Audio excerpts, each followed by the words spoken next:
अगर वो कहता कि अपने सगे भाई को जान से मार डालो, जी मैं तो मार देता। अगर वो कहता अपनी माँ को जान से मार डालो, मैं तो मार देता। बेहोशी की दवा देकर उन्होंने मेरी इज्जत लूट ली। पहले हम भी मानते थे ये जहाज के लिए निकले हैं। जब पहली मिलने शुरू हुई और ना किसी कश्मीरी को ये तंग, ये कमर्शियल मूवी नहीं है, पैसा नहीं बता रहा है विवेक अग्निहोत्री हरपाल जी जोशी। ये सिर्फ आप सबको बताना है कि जिहाद हिंदुस्तान को मार डालेगा अगर हम इस मूवी को आगे नहीं बताएं, क्योंकि ये फैल रहा है। नमस्कार दोस्तों, मैं अमित कुमार और आप देख रहे हैं परसुमित लाइव न्यूज और आप सभी को परसुमित लाइव न्यूज में स्वागत है।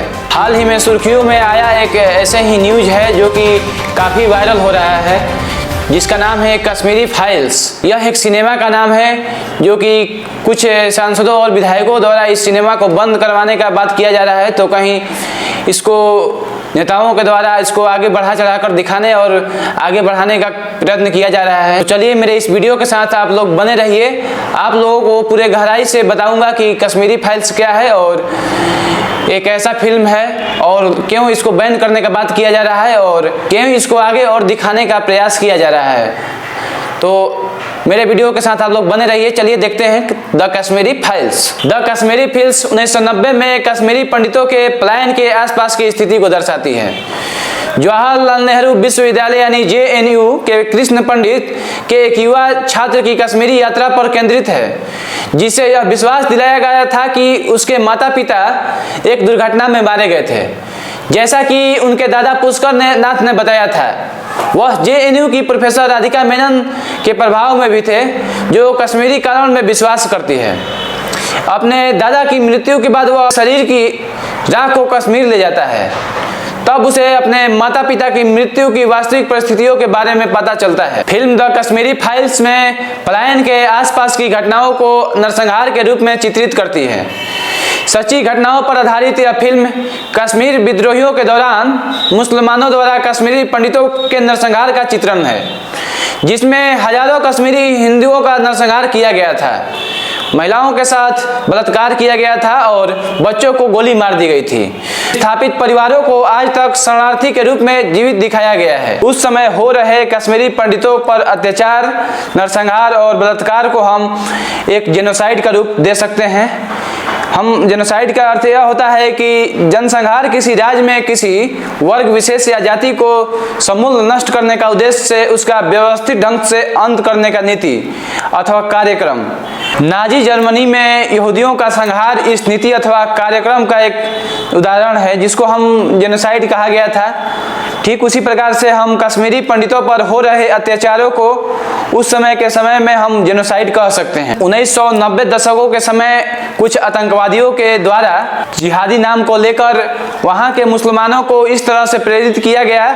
अगर वो कहता कि अपने सगे भाई को जान से मार डालो, जी मैं तो मार देता। अगर वो कहता अपनी माँ को जान से मार डालो, मैं तो मार देता। बेहोशी की दवा देकर उन्होंने मेरी इज्जत लूट ली। पहले हम भी मानते थे ये जहाज के लिए निकले हैं। जब पहली मिलने शुरू हुई और ना किसी कश्मीरी को ये तंग करते थे या अपनी मर्जी से भी कर सकते थे? ऊपर से ऑर्डर मिलता था, लीडर ऑर्डर देते थे कि अच्छा, ऑर्डर दे किसी को मार दो, आप मार देते थे? हाँ जी, चाहे वो कोई भी हो। कोई भी हो। अगर वो कहता कि अपने सगे भाई को जान से मार डालो, जी मैं तो मार देता। अगर वो कहता अपनी माँ को जान से मार डालो, मैं तो मार देता। जो कि वहाँ के जो कश्मीरी पंडित हैं उसके खिलाफ बहुत सारा अभद्र व्यवहार और गलत तरीके से वहाँ का बलात्कार कर देना, वहाँ नरसंहार कर देना और वहाँ जहाँ छोटे छोटे बच्चों को गोली मार देना और वहाँ के जो परिवार हैं उसको भगा देना। आतंकवादी पाकिस्तान से और भी दूसरे देशों से आए थे यहाँ पर कि कश्मीरों में आतंकवादी जो पल रहे थे, जिहाद का नाम लेकर वैसे वैसे परिवारों और घरों को उजाड़ दिया गया था। उस समय में कुछ लोगों के द्वारा कहा जा रहा है कि छाया मत छूना होगा दुख दूना। इसका अर्थ ये होता है कि जो बीत गई बात है उसको हम फिर से याद ना दिलाएं और उसके बारे में बात ना करें। तो हम उन लोगों से हम यही कहना चाहते हैं कि हमारा जो देश का हिस्ट्री है, जो घटनाएं हैं, उसको हम लोग को समझना चाहिए, ताकि आने वाले समय में और हम लोगों के पीढ़ियों को इस घटनाओं से अवगत करा दें और ये घटना फिर दोबारा हमारे देश में ना घटे। इसलिए हम लोगों से कहना चाह रहे हैं कि इस फिल्म को जाइए और देखिए और समझिए कि यह फिल्म कैसा है। यह फिल्म सिनेमाघरों में पहले ही 26 जनवरी 2022 को रिलीज होने वाली थी, लेकिन कोरोना वायरस और ओमिक्रॉन की वजह से यह अभी 11 मार्च 2022 को रिलीज हुई है। इसमें कलाकारों का बात करें तो इसमें अनुपम खेर, दर्शन कुमार, मिथुन चक्रवर्ती और पल्लवी जोशी और बहुत सारे कलाकार लोग इसमें शामिल हुए और अच्छे से अपना किरदार इसमें निभाए हैं। और इस फिल्म को इस तरह से अपना रोल के साथ अदा किया गया है जिससे कि कश्मीरी पंडितों को सच्चाई झलकता है इस फिल्म के माध्यम से। फिल्म द कश्मीरी फाइल्स 11 मार्च को रिलीज कर दी गई है और यह फिल्म बॉक्स ऑफिस पर अच्छा कलेक्शन कर रही है। इस फिल्म की कहानी दर्शकों को दिल छू रही है। ज़्यादातर दर्शक फिल्म देखने के बाद बेहद भावुक हो रहे हैं और वह अपना आंसू नहीं रोक पा रहे हैं। मैं जम्मू के लोगों को सल्यूट करता हूँ जिन्होंने मुझे पनाह दी है, जिन्होंने मुझे पनाह दी है। मगर मुझे ये बताइए, मुझे उस प्रोड्यूसर ने ये दिखाने के लिए आप अभी भी आप टिकट कर रहे हो। इन चीखते चिल्लाते लोगों को सुन रहे हैं। 32 सालों से ये खामोश थे। इनका दर्द सुनने इतने सालों से कोई नहीं आया। अब इनकी कहानियों को जब कोई पर्दे पर लेकर आया है तो इनके दिलों में न्याय की उम्मीद जाग गई है। इन फूट फूट कर रोते हुए लोगों के दिलों में इस बात की तसल्ली हुई है कि किसी ने इनके दर्द को पूरे हिंदुस्तान को बताने की कोशिश की है। पूरे देश में इस वक्त ऐसी ही तस्वीरें सामने आ रही हैं। दिल्ली, मुंबई, नोएडा, बेंगलुरु, लखनऊ, पुणे, हैदराबाद, केरल, कन्याकुमारी, बंगाल और असम, सब जगह जब लोग इस फिल्म को देखकर निकल रहे हैं तो उनकी आंखों में या तो आंसू हैं या फिर इस बात का गुस्सा कि इस सच्चाई को बताने में बॉलीवुड को 32 साल का लंबा वक्त क्यों लग गया। शायद आपको ये ना पता हो कि कश्मीर से खदेड़े गए आज भी हजारों हिंदू कैंपों में अपनी जिंदगी काट रहे हैं। सोचिए, 32 साल से वो इन कैंपों में इसी उम्मीद के साथ रह रहे हैं कि एक दिन वो अपने घर कश्मीर लौट पाएंगे। घर लौटने की उम्मीद में न जाने कितने तो दम तोड़ चुके हैं। इस सच्ची कहानी को दिखाने का मतलब सिर्फ और सिर्फ एक ही है कि लोग ये जान पाएं कि कश्मीर में हिंदुओं के साथ क्या हुआ था, कैसे उन्हें बीच चौराहों पर मारा गया, कैसे उनकी माँ बेटियों के साथ बलात्कार किया गया, कैसे उनके घरों को जला दिया गया। ये कोई एक दो कश्मीरी हिंदू की कहानी नहीं है, ये उन पूरे 4.5 लाख हिंदुओं का दर्द है जिसे द कश्मीर फाइल्स में समेट कर रख दिया गया है। कश्मीरी हिंदुओं को उम्मीद है कि जब उनकी ये कहानी आम हिंदुस्तानियों तक पहुंचेगी तो वो उनके लिए आवाज़ उठाएंगे और इसी आवाज़ की बदौलत वो 32 साल बाद अपने घर कश्मीर वापस लौट पाएंगे।